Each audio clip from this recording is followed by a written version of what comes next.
You stand under two monstrous trees, long, twisted limbs and hanging roots creating a canopy above you and walls around.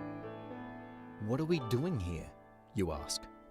Your guide looks at you, longer than is comfortable.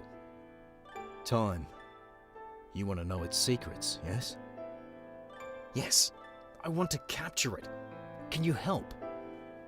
Do you know how old these trees are? The trees do not look ancient. You wonder if they're older than the university building above you, noticing how its columns echo the shape of the banyan. Yet in contrast, its hard brickwork shines brightly in the sun, while the banyan creates a cool shade and a sense of calm. For nearly 150 years these trees have grown here. He waves his hand, and you feel as if a string is pulling the middle of your back, drawing you through time. The world around you glows in technicolor, and in a blur you see decades of park-goers whir past you, escaping the built environment, exploring the cool depths of the tree's root system, and climbing high into their branches towards a more filtered, magical light.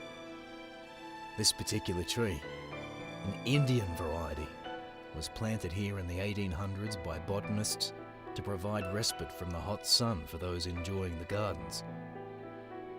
You look more closely at the people who lounge before you in the tree's shade. These aren't the picnickers of your time. The women wear long, sweeping dresses and don elaborate hats.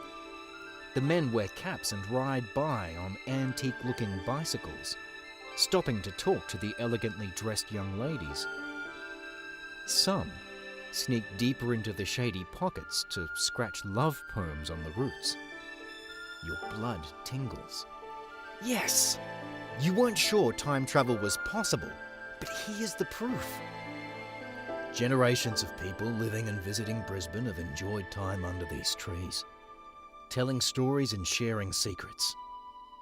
One of the children reaches down towards you, hanging from a tree branch by their knees. He offers you a piece of banyan bark, waving it in your face until you take it. You brush the child away, frustrated. This helps me master time. How? With time, wisdom grows, but it must anchor somewhere, a mind, a family, a community. Like the banyan tree, knowledge spreads its roots down through time, anchoring itself again and again to become stronger and more stable. The Edwardian picnic scene slowly fades away, and you're left blinking in the shadows. The carvings in the banyan roots of lovers' promises swimming before your eyes. Was that one of the lessons? You ask.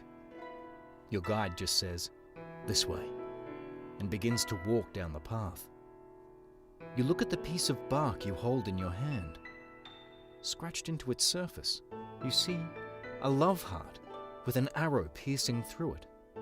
The symbol glows bright red before the heart fades, leaving just the pointed arrow. A clue to mastering time? Not sure what this means. You place it in your pocket for safekeeping. You follow your guide, hoping the next lesson will help you decode the first. Walk straight into the gardens, past picnickers, overflowing garden beds and shady trees, before coming to a path on your left that leads into a deep thicket of bamboo.